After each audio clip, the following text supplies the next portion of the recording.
Welcome back, ladies and gentlemen. We've just received the news that we're going to be getting two more marquee characters with Legolas, whose event will start on the 10th of July, and then we'll have Gimli dropping on the 17th of July.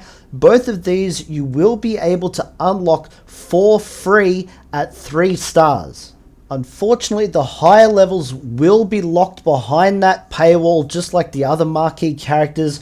We aren't sure when we're going to be able to see these guys on one of the nodes to be able to farm them free to play in the future. If you have been saving up your crystals, you might be lucky enough to be able to get a few chests and get them to a higher star level, but chances are most people are just going to have them at that 3-star level for the time being. If you are wondering what we may need these characters for, they also revealed that we will be getting Gandalf the Grey coming very soon. It didn't say how we would be unlocking him, but I would say chances are he will be a legendary character unless they use him as the raid rewards, which, given his popularity, I would say it's more likely going to be another paywall character like a legendary Elrond was. However, one good thing is they are theming this as the Fellowship Month. So if you have been working on your Road to Rivendell team, as we know, those 5 characters are part of the Fellowship as well. The only one that we will be missing now is Boromir.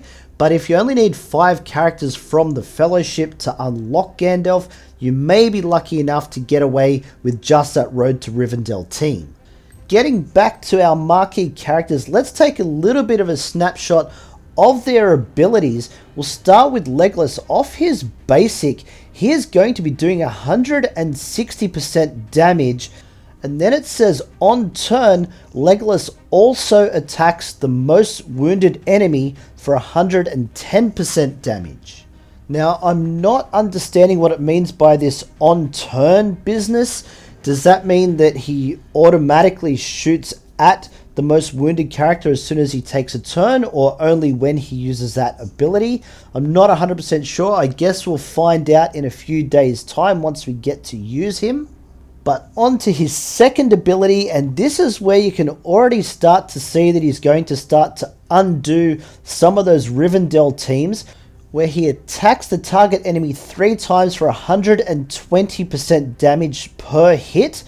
Each critical hit will dispel 1 boon from the target enemy, which, as we know, the elves are really good at those boons. He also gains 1 stack of nimble from using this particular ability. His second ability is going to make him an absolute killer. He attacks the target enemy for 460% damage. This ignores 50% of the target's armor, which is just going to add to that damage. On a kill, he will gain 100% turn meter, so he just gets another turn if he takes someone out with that move, and based on the damage that it can do, chances are he's going to do that every time he uses it. Also, if Gimli is an ally, this attack will have a bonus 30% crit chance and an extra 50% critical damage. Now, this makes him an absolute one-shot character if ever you've seen one. Coming up to the raids, especially when you talk about that orc bomber that is going to be in there that you need to take out to do the damage to the rest of his team for those bonus points, this is someone that could really fill that role well for you. Now, for his passive, he's going to gain 5% critical chance and an additional 4% crit chance per boon on himself. So if you have him in one of those elf teams, you know that they can really stack those boons up quite well. On a crit, grant advantage for 2 turns to a random fellowship or elf ally. Now, he will fit in really well with that Rivendell team, but I'm sure that they're really building him up to be part of a fellowship team. We don't have anyone at the moment that has that leadership ability for the fellowship, but I would say that Gandalf is going to fill that role perfectly for the fellowship, and this Gimli and Legolas tag team is going to be a key part of that team, so you're really going to want to add these characters to your collection. Now on to Gimli, and his basic ability is a massive attack. He'll just attack the enemy for 180% damage and also gain might for 1 turn. That's just going to add to the damage for his turns after that. But moving on to his first special ability here, he's going to attack the enemy for 380% damage and inflict weaken for 2 turns. So that's another massive power shot from Gimli, and you put that alongside of Legolas's power shot. These guys can take down characters very, very quickly and work very well in tandem with each other in regards to that damage output.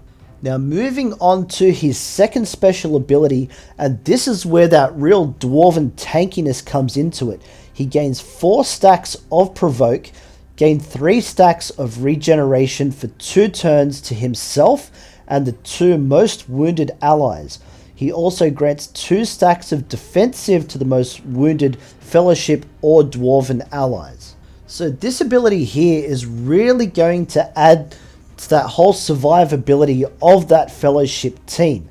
If we have a look at his passive, this is really going to make him a bit of a menace, because when a fellowship or dwarven squad member drops below 75% health, retaliate against the attacker, dealing 75% bonus damage. I assume that's going to be off his basic, which is already doing a whole heap of damage, but this can only trigger once per squad member. So if you heal that squad member and they drop back below 75% health, it's not going to trigger again. But during retaliate, that means Gimli also gains another stack of provoke, so the next attack has to go towards Gimli, and it also grants 1 stack of defensive to the ally that triggered it. Now this is actually going to make Gimli one of the most important members to take out of the team if you are going up against him. You really want to focus your damage on him first, because he is going to be able to regenerate, he's going to be able to provoke. If you're trying to ignore him, he's just going to keep chipping away at your characters. But in saying that, if you're focused on Gimli, you're going to have someone else like Legolas behind him that's just going to keep belting out some damage. So you've really got to weigh up which one is more important to take out first. If Legolas is a little bit made of glass and you can take him down quite quickly, maybe it's worth trying to focus on him.